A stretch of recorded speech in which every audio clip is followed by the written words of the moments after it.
வையகம், வாழ்க வையகம், வாழ்க வளமுடன். குரு வாழ்க, குருவே துணை. வணக்கம், நான் முத்தம்மா. இன்றைக்கி நம்ம பேச எடுத்துக்கிட்ட டாபிக் என்னன்னா, சித்தம் தொட்ட சித்தர்கள். அந்த வரிசையில் பகவான் ரமண மகரிஷியை பற்றி நம்ம கொஞ்சம் சிறிது சிந்திப்போம். ரமண மகரிஷி பலராலும் அறியப்பட்ட, திருவண்ணாமலையில் வாழ்ந்து மறைந்த, ஜீவசமாதி அடைந்த ஒரு பிரபலமான சித்தர். அவர் பிறந்த ஊர் எதுன்னு பார்த்தோம்னா, விருதுநகர் மாவட்டத்தில் திருச்சுழி அப்படின்னு ஒரு ஊர். திருச்சுழியில் அவர் சுந்தரமையர் அழகம்மை தம்பதிக்கு, அவங்க அப்பா அம்மா பேர். சுந்தரமையங்கிறது அவங்க அப்பா பேர், அழகம்மைங்கிறது அவங்க அம்மா பேர். அவங்க 1869 வருஷம் டிசம்பர் 30 ரமண மகரிஷி பிறந்தார். அவரோட இயற்பெயர் வெங்கட்ராமன். அவருக்கு 2 சகோதரர்கள், ஒரு அண்ணன் ஒரு தம்பி. நாகசாமின்னு ஒரு அண்ணனும், நாகசுந்தரம்னு ஒரு தம்பி, அலமேலுன்னு ஒரு தங்கை. இவ்வளோ பேர் இருந்தாங்க. ஒரு பிராமண குடும்பம். அப்பா ஒரு பிரபலமான வக்கீல். நல்ல ஒரு வசதியான குடும்பம். அதில் அவர் வாழ்ந்துகிட்டு இருக்காரு. அவங்க இந்த ஸ்மார்த்த மதத்தை பின்பற்றுறவங்க. ஸ்மார்த்த மதம்னா சைவ சமயத்திலேயே எல்லா சாமிகளையும், பிள்ளையார், முருகன், சிவன், பார்வதி, அப்படி எல்லா சாமிகளையும் கும்பிடக்கூடிய மதத்துக்கு பேர் ஸ்மார்த்தம்னு சொல்லுவாங்க. அதை கும்பிடக்கூடியவர் அவர். அதை பின்பற்றி வாழ்கிறவர். அப்போ இவர் அந்த திருச்சூழியில் தான் படிச்சுட்டு இருந்தார். அவங்க அப்பாவுக்கு என்னென்னா, அவங்க அப்பா வக்கீல, மகன் நல்லா படித்து கவர்மெண்ட் வேலைக்கு போகணும், இங்கிலீஷ் படிக்கணும் அப்படிங்கிறதுலாம் அவங்க அப்பாவோட ஆசை.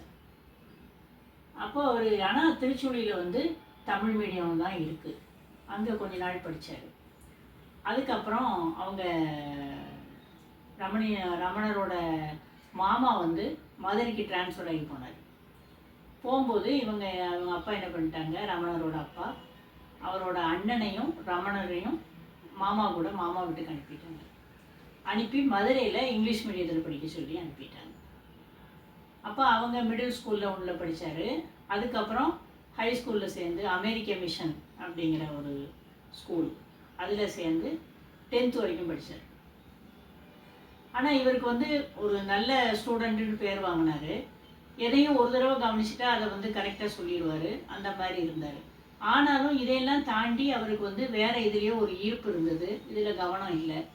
அதிகமான அளவில் விளையாட்டு, ஃபுட்பாலு, மல்யுத்தம், இந்த மாதிரியான விளையாட்டுகளில் அவர் ரொம்ப ஈடுபாடு கொண்டிருந்தார். அது போக தூக்கம் நல்லா தூங்குவார். தூக்கத்தில் அவருக்கு என்ன நடக்குன்னே அவருக்கு தெரியாது. அந்த அளவுக்கான ஒரு தூக்கம். அதை அவங்க சக மாணவர்கள்லாம் பயன்படுத்தி அவரை கேலி பண்ணுவாங்க, எல்லாம் செய்வாங்க. ஆனால் தூக்கத்தில் என்ன நடக்குன்னே அவருக்கு தெரியாது. அந்த அளவுக்கு ஆழ்ந்து தூங்கிடுவார். இப்படியால் அவர் வாழ்க்கை போய்கிட்டு இருந்தது. இந்த நேரத்தில் அவங்க சொந்தக்காரங்க ஒருத்தங்க திருவண்ணாமலைக்கு போயிட்டு இங்கே வந்திருக்காரு. மதுரைக்கு வந்தவர் திருவண்ணாமலையை பற்றி எல்லாம் சொல்லிகிட்டு இருந்தார். இப்போ ரமண மகரிஷி ரொம்ப ஆர்வமாக அண்ணாமலையை பற்றி கேட்டார். கேட்டு தோண்டி அவர்கிட்ட கேட்காரு, துருவி பேசுறாரு. அவ்வளவு ஆர்வமாக அதை பற்றி விசாரிச்சாங்க. அவனுக்கு மனசில் அந்த அளவுக்கு அண்ணாமலை பிடிச்சிட்டு இடம் பெற்றுட்டு. அதுக்கப்புறம் இந்த பெரிய புராணம்னு சொல்கிறோம் இல்லையா, பெரிய புராணத்தில் சிவனடியார்கள், நாயன்மார்கள், சிவனை புகழ்ந்து பாடுறவங்க எல்லாத்த பற்றியும் ஒரு தொகுத்து அவங்களோட வாழ்க்கை சரித்திரம் அதை பற்றியெல்லாம் இருக்கும். அதுதான் சேக்கிழார் சுவாமிகள் இயற்றின பெரிய புராணம். அதை இவர் படிக்க ஆரம்பித்தார். இவருக்கு அது படிக்க கிடைச்ச உடனே இவர் அதோட பக்தி, அதோட அவங்களோட ஆழ்ந்து போகிற தன்மை, அதெல்லாம் பார்த்த உடனே இவருக்கு ரொம்ப பிடிச்சிட்டு அதில் ரொம்ப ஆழ்ந்து படிக்க ஆரம்பிச்சிட்டார். அப்போ ஸ்கூல் லைஃப்பில் ஒரு தடவை ஏதோ ஒன்று எழுத சொல்லும்போது இவர் சரியாக கவனிக்காமல் விட்டார். Grammar, English grammar. அதில் அவங்க சார் ரொம்ப சத்தம் போட்டு 3 தடவை இம்போசிஷன் எழுதிட்டு வந்துட்டார். உடனே இவர் 2 தடவை எழுதினார். எழுதிட்டு 3வது தடவை எழுதும்போது அவருக்கே ஒரு இதாகி உட்காந்து கால் மேலே கால் போட்டுட்டு அப்படி தியான நிலையில் உட்காந்துட்டார். உடனே அவங்க அண்ணன் வந்தார். அண்ணன் வந்த உடனே அண்ணன் திட்டுனார். ஒரு ஸ்கூலில் ஒழுங்காக படிக்கிறதில்ல, அவர் எழுதுன்னு சொன்னோன்னா அதையும் ஒழுங்காக எழுதுறதில்ல. உட்காந்துக்கிட்டு ஒரு யோகி மாதிரி உட்காந்து நாடகம் போட்டுக்கிட்டு இருக்க, நீ இப்படி வேஷம் கட்டிக்கிட்டு இருக்க அப்படின்னு அவர் சத்தம் போட்டு போவார். உடனே இவருக்கு அது பொறி தட்டின மாதிரி ஆகிட்டு, அம்மா நாம் ஏன் இங்கே இருக்கோம், நம்ம இருக்க வேண்டிய இடம் வேற இல்லை அப்படின்னு இவருக்கு தோண ஆரம்பிச்சிட்டு, உடனே சரின்னு சொல்லிட்டு, அப்போ வந்து இவருக்கு 16 வயசு. சரின்னு சொல்லிட்டு என்ன பண்ணிட்டாரு, இப்போ கிளம்பணும். ஆனால் நம்ம வீட்டை விட்டு போகிறோம்னா நம்ம ஃபேமிலியில் நம்மளை விட மாட்டாங்க, அப்போ அவங்களுக்கு தெரியாமல் போகணும் அப்படின்னு ஒரு பிளான் போடுறாரு. அப்போ அவங்க அண்ணன் சொல்கிறாரு, உனக்கு வந்து இந்த ஒரு 5 ரூபா இருக்குது, எடுத்துகிட்டு போய் காலேஜ் ஃபீஸ் கட்டணும் எனக்கு, நீ கட்டிட்டு வந்துடு அப்படின்னு அவங்க அண்ணன் சொல்கிறாரு. உடனே இவரும் சரி அப்படின்னு சொல்லிட்டு அதுலேருந்து ரூபா எடுக்காரு. 5 ரூபா இருக்குது. இப்போ எடுக்க போகையில் நினைக்காரு, நமக்கு 5 ரூபா வேண்டாம், நமக்கு 3 ரூபா போதும் ரயிலுக்கு அப்படின்னு நினச்சிக்கிட்டே 3 ரூபாயை மட்டும் எடுத்துக்கிட்டார். எடுத்துகிட்டு ஒரு நோட்லேருந்து ஒரு பேப்பரை கிழிச்சு ஒரு லெட்டர் எழுதுறாரு. எதுவும் ஆரம்பிக்கலை, மொட்டையாக என்னோடய அப்பா கூப்பிட்ருக்காரு, என்னோடய அப்பா கூப்பிட்டபடி நான் போகிறேன், இது வந்து நான் ஒரு நல்ல ஆன்மீக பயணம்தான், நல்ல வழியில் தான் நான் போகிறேன், தேட வேண்டாம், தேடி பணத்தை செலவழிக்க வேண்டாம் அப்படின்லாம் சொல்லி முதல்ல நான் ஆரம்பிச்சிட்டு என்னோடய தந்தை கூப்பிட்டாரு நான் போகிறேன் அப்படின்னு ஆரம்பித்தார். ஒரு 2 வரி எழுதுக்குள்ளேயே நான் வந்து இதுவாயிட்டு, உடம்புங்கதை இதுன்னு சொல்ல ஆரம்பிச்சிட்டார். அதுக்கப்புறம் உங்கள் கல்லூரி கட்டணம் செலுத்தப்படலை, மீதி 2 ரூபா பெட்டியில் இருக்குது அப்படின்னு எழுதிட்டு கடைசியாக சைன் பண்ண வேண்டிய இடத்துல இவ்வாறு அப்படின்னு மட்டும் போட்டு லெட்டரை வச்சுட்டார். அப்போ எனக்கும் உடம்புக்கும் சம்மந்தம் இல்லைங்கிற மாதிரியே அவரோட லெட்டர் பூரா இருக்குது. எழுதி வச்சுட்டு இவர் கிளம்பி ரயிலில் போகிறார். அப்போ கூட வந்தவங்க திருவண்ணாமலை போகணுன்னா விழுப்புரத்தில் இறங்கணும் அப்படின்னு சொன்னோன்னே சரின்னு சொல்லி விழுப்புரத்துக்கு போகிற ரயிலில் ஏறிட்டார். ஏறி போய் அங்கே இறங்கிட்டு அதுலேருந்து மாம்பழப்பட்டு அப்படிங்கிற ஊர் வரைக்கும் போகிறார். அதுக்கு மேலே கையில் பைசா இல்லை. உடனே நடந்தே போகிறார். ஊர்லேருந்து கிளம்பி 2 நாள் கழித்து திருவண்ணாமலை அடைகிறார்.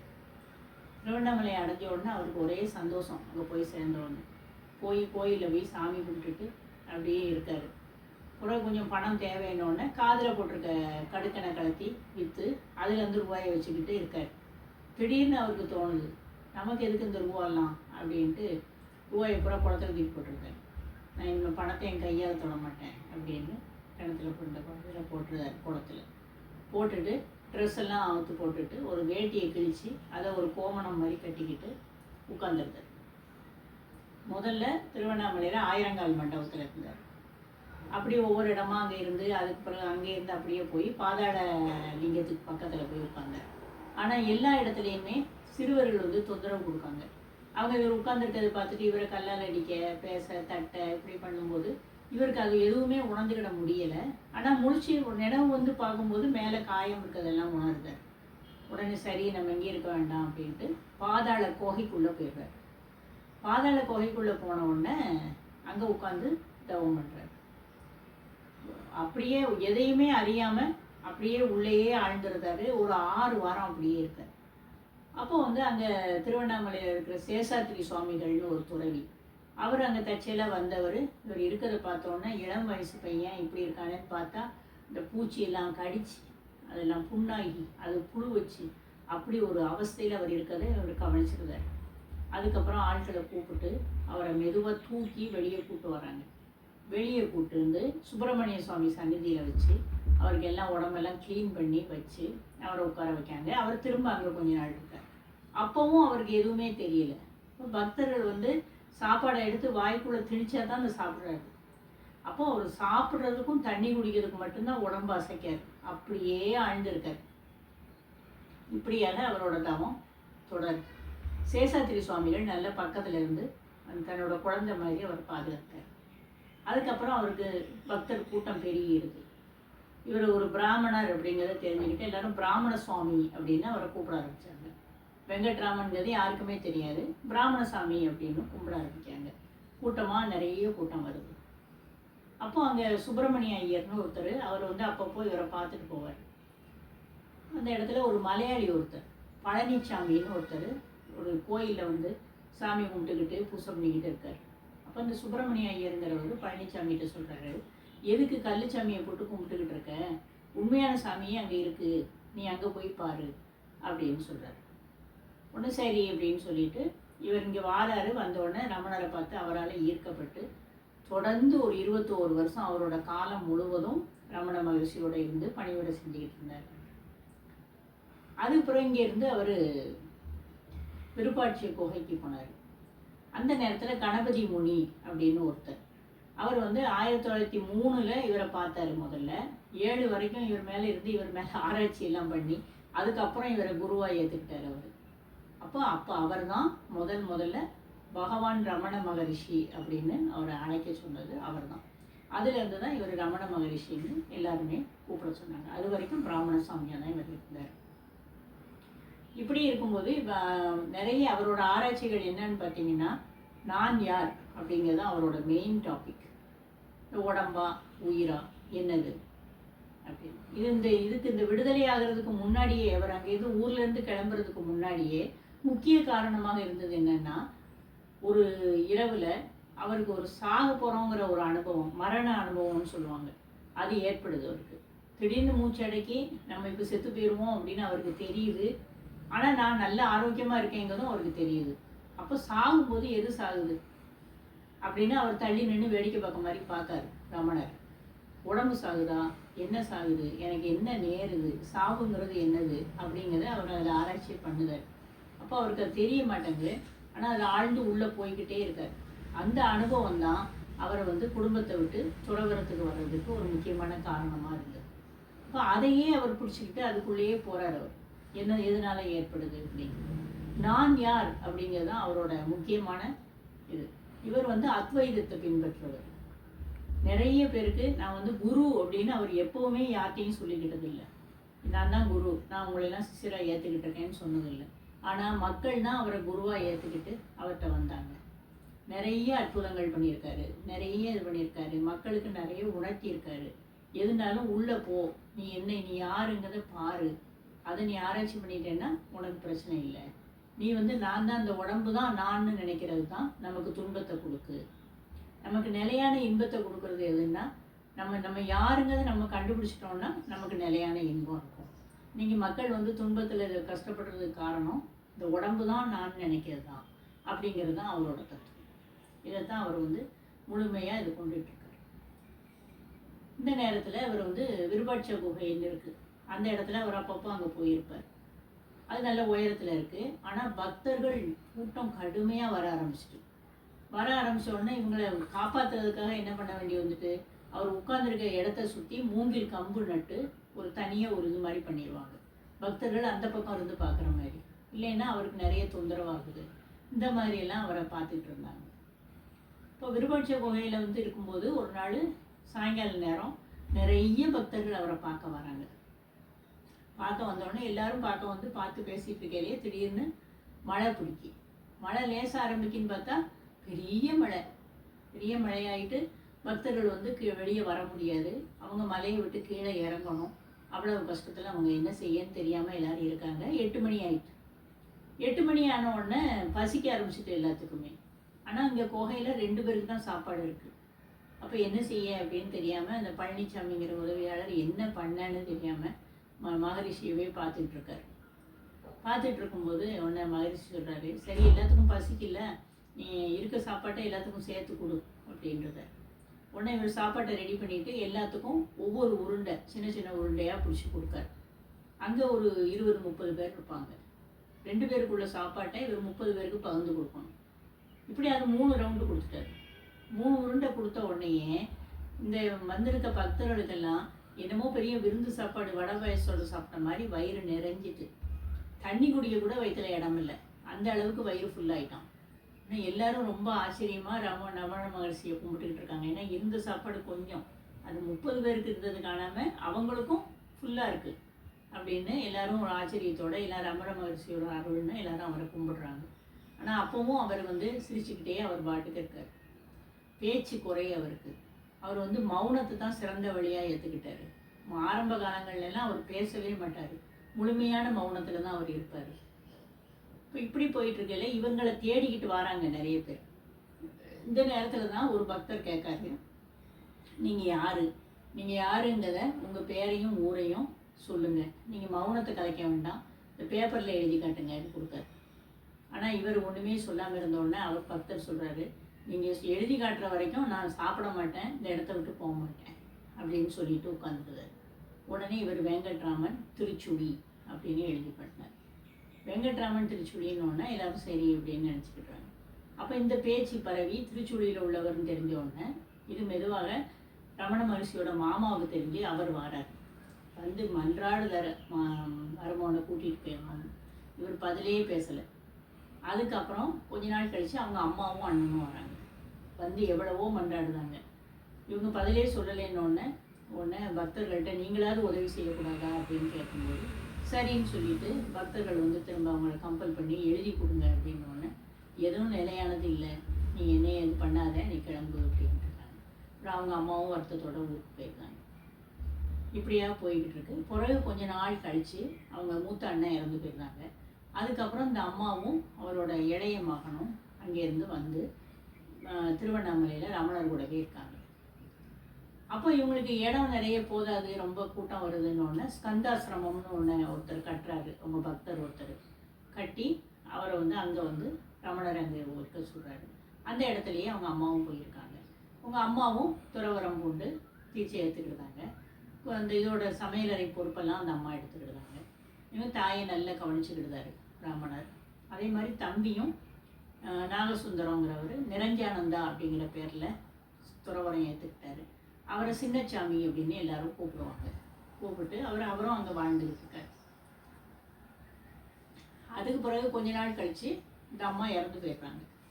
இந்த அம்மாவுக்கு முடியாமல் போன நாள்லேருந்தே ரமணர் கூடவே தான் இருக்கார். ராத்திரி தூக்கம் இல்லாமல் இருந்தா வச்சாலாம் அந்த அம்மா கூடவே உட்காந்துருப்பார். கடைசியில் அவங்க இறந்து போகும்போது 1922 அந்த அம்மா இறந்து போனாங்க. இறக்கும்போது இவங்க பக்கத்தில் உட்காந்து இடது கையை அந்த அம்மா தலையிலையும் வலது கையை இந்த அம்மாவோட வலது மார்பு பக்கத்துலையும் வச்சுக்கிட்டு அப்படியே ஒரு 8 மணி நேரம் அசையாமல் இருந்தார். இந்த ஆத்மா உடலை விட்டு பிரிஞ்சு அது இறைவன்ட்டு சேர்ற வரைக்கும் அவர் அதை வழி நடத்தி அதை கொண்டு சேர்த்தாரு அப்படின்னு சொல்லுவாங்க. அப்புறம் தாய்க்கு ஒரு சமாதி தான் வச்சாங்க. உடம்பை எரிக்கலை, புதைச்சாங்க. புதைச்சி அதில் ஒரு சமாதி வச்சுருக்காங்க. அது இன்றைக்கும் ரமணாசிரமத்தில் இருக்குது.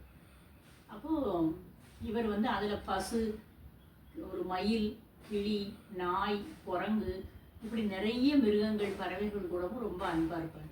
இவர் அழகாக வளர்த்த பசுவுக்கு கூட அங்கே ரமணாசிரமத்தில் சமாதி இருக்குது. அப்படி வந்து அவர் பார்ப்பார்.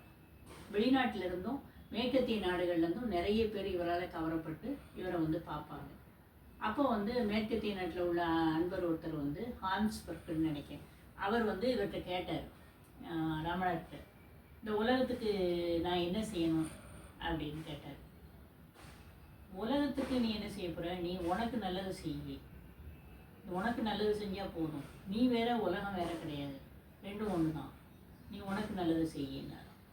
இப்போ அது என்ன அர்த்தம் சொல்கிறாருன்னா, உன்னையை நீ மேம்படுத்திக்கிட்டேன்னா நீ மேம்படுத்துறதுலேருந்து உலகமும் மேம்படும், தன்னால் உன் பின்னால் வரும் அப்படிங்கிறது அர்த்தம். உலகம் வேற நீ வேற கிடையாது. அப்படி சிம்பிளாக தான் சொல்லுவார். எல்லாமே 2 வரியில் தான் வரும் உபதேசங்கள்லாம். அப்படியே அவர் சொன்னாராம். சொன்ன உடனே அவர் அது இதை மாதிரி ஒரு உபதேசத்தை நான் கேட்டதே கிடையாது அப்படின்னு அவர் சொல்கிறார். நிறைய மேல்நாட்டு அன்பர்கள் வந்து நிறைய புத்தகங்கள் எழுதியிருக்காங்க, நிறைய இதை அவரை ஃபாலோ பண்ணியிருக்காங்க. அதுக்கு பிறகு இவருக்கு ஒரு வாழ்க்கையினுடைய இதில் இவருக்கு வந்து கையில் வந்து ஒரு புற்றுநோய் வருது, புற்றுநோய் கட்டி. இப்போ அந்த கட்டியை வந்து டாக்டர்கள் ஆப்ரேஷன் பண்ணி எடுக்காங்க. அது கையில் திரும்ப திரும்ப வந்துக்கிட்டே இருக்கு. இப்போ ரேடியேஷன் அது இதெல்லாம் கொடுத்தாலும் அது சரியாக வரல. அப்போ அவங்க டாக்டர் சொல்கிறாங்க, இந்த கையை முழுமையாக தோள்பட்டையிலேருந்து எடுத்துட்டோன்னா அவருக்கு பிரச்சனை இல்லை. நம்ம மகரிஷி ஒத்துக்கிடலை. ரமணர் வந்து அதுக்கு சரின்னு சொல்ல மாட்டேங்கிறாரு. இருக்கலாம், பார்த்துக்கிடுவோம். இவர் வந்து உடம்பு வேற தான் வேறன்னு நினைக்கிறதுனால அவர் வந்து அந்த நோயை பற்றி பெருசுப்படுத்தலை. அந்த ஆப்ரேஷன்லாம் பண்ணணும்னு சொல்லும்போது கூட மயக்க மருந்தே வேண்டான்னு சொல்லிடுவாராம். மயக்க மருந்து வேண்டாம், சும்மா பண்ணுங்க, அது வலி இருக்கும், மயக்க மருந்து கொடுப்போம்னாலும் அது வேண்டாம் அப்படின்னு. அவர் யாருக்கோ ஒரு ஆப்ரேஷன் நடக்க மாதிரி அவர் பாட்டுக்கு உட்காந்துருப்பார். இவங்க சர்ஜரி பண்ணுவாங்க, அவர் வந்து பொருட்படுத்தவே மாட்டார், அப்படியே இருப்பார். இப்படியாக அவர் இந்த செஞ்சு ஆனால் உடல்நிலை சீரழிஞ்சிக்கிட்டே வந்தது. ரொம்ப நடமாட முடியாத நிலைமையாயிட்டு. இப்போ இந்த தாயோட ஆசிரமம், அந்த சமாதி வச்சுருந்த இடத்துக்கே இவர் அடிக்கடி வந்துட்டு இருந்தது, அங்கேயே தங்கிட்டார். அதுக்கப்புறம் அந்த இடத்துல ஒரு ஆசிரமம் கட்டினாங்க. அதுதான் இன்றைக்கி இருக்கிற ரமணாசிரமம். அதில் வந்து அவர் தங்கிட்டார். இப்போ இப்போ அவரோட கடைசி காலத்தில் அது அங்கே இருந்து எல்லாரும் வந்து பார்க்க வருவாங்க பக்தர்கள்லாம். மண்டபத்துக்கு வந்து தரிசனம் கொடுக்க முடியாமல் ரூம்லேயே இருக்க மாதிரி ஆகிட்டு எல்லாருமே போய் பார்த்தாங்க. அதுக்கப்புறம் 1950 ஏப்ரல் 14 அன்னைக்கு ராத்திரி ஒரு 8:47க்கு அவர் வந்து மகா சமாதி அடைஞ்சார். அவர் மகா சமாதி அடையும் போது அவரோட இடத்துல இருந்து தென் திசையிலிருந்து வட திசை நோக்கி ஒரு பெரிய வெளிச்சம், விண்கல்லுங்காங்க, அந்த வெளிச்சம் வந்து தீப ஒளி மாதிரி புறப்பட்டு அருணாசலரோட ஆலயத்தை போய் இந்த மலைக்கு பின்னால் போய் அடைஞ்சிது அப்படின்னு எல்லாரும் பார்த்துருக்காங்க. அப்புறம் மறுநாள் பத்திரிகைகளில் இவர் ரமண மகரிஷி சமாதி அடைந்தார்னு போட்டுட்டு எல்லா இதுலேயும் அந்த விண்கல்ல எல்லா மக்களும் பல 100,000 சதுர அடியிலேருந்து எல்லாரும் பார்த்துருக்காங்க. விண்கல் போனதை பார்த்துருக்காங்க. திக்கேருந்து வடக்க போச்சு அப்படின்னு. அந்த அளவுக்கு ஒரு புனித ஆத்மா இறைவன்கிட்ட போய் சேர்ந்தது அப்படிங்கிறத அவரோட ஜீவசமாதியிலேருந்து நம்ம ஜீவசமாதி அடைஞ்சதை நம்ம கண் கூட நமக்கு அது காட்டுச்சு. அப்போ அவர் அவ்வளோ தூரம் உடம்புநிலை சரியில்லாமல் இருக்கும்போது பக்தர்கள் வந்து கேட்டிருக்காங்க, உங்களால எல்லாம் முடியும், அப்போ நீங்கள் ஏன் என்னைய வந்து உங்கள் உடலை சரி பண்ணிக்கிடுங்க, எங்களுக்காகவாவது நீங்கள் சரி பண்ணிக்கிடுங்க அப்படின்னு கேட்டிருக்காங்க. அப்போ அவர் சொன்னாராம், எதுக்கு நீங்கள் இந்த உடம்புக்கு இவ்வளோ முக்கியத்துவம் கொடுக்கீங்க, நான் எங்கே போகிறேன், நான் ஒரு இடம் போக மாட்டேன், உங்கள் கூட தான் இருப்பேன் அப்படின்னு அவர் சொன்னார். அப்போ அதுக்கு ஒரு உதாரணம் சொல்லியிருக்காரு. நம்ம சாப்பிடும்போது இலையை போட்டு சாப்பிடுவோம், நமக்கு சாப்பாடு முக்கியம், அதனால இலை போட்டு சாப்பிடுவோம். சாப்பிட்டப்புறம் அந்த இலையை எடுத்து பத்திரப்படுத்துகிறோமா, தூக்கித்தானே போடுதோம். அதே மாதிரி தான் அந்த உடம்பும், ஆன்மா தான் முக்கியம், நான் எங்கேயும் போக மாட்டேன், இங்கே தான் இருப்பேன் அப்படின்னு அவர் சொன்னதை சொல்கிறாங்க. அப்போ எவ்வளவு எளிமையாக நமக்கு விளங்க வச்சுருக்காரு அப்படிங்கிறத நம்ம தெரிஞ்சுக்கணும்.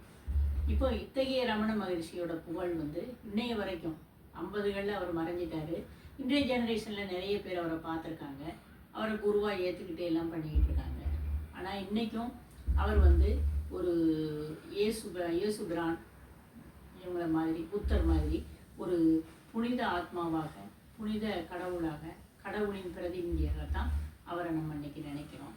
இவரை பகவான் ரமணர் வழியில் நடந்து நம்ம உடல் வேற, நான் யாருங்கிறதையும் நம்ம தெரிஞ்சுக்கிட்டு அந்த இதுலேயும் நம்ம போய் நம்ம உண்மையான மகிழ்ச்சியை அடையணும்னு கேட்டுக்கிட்டு இன்றைய உரையை நிறைவு செய்து கொள்கிறேன். வணக்கம், நன்றி, வாழ்க வளம்.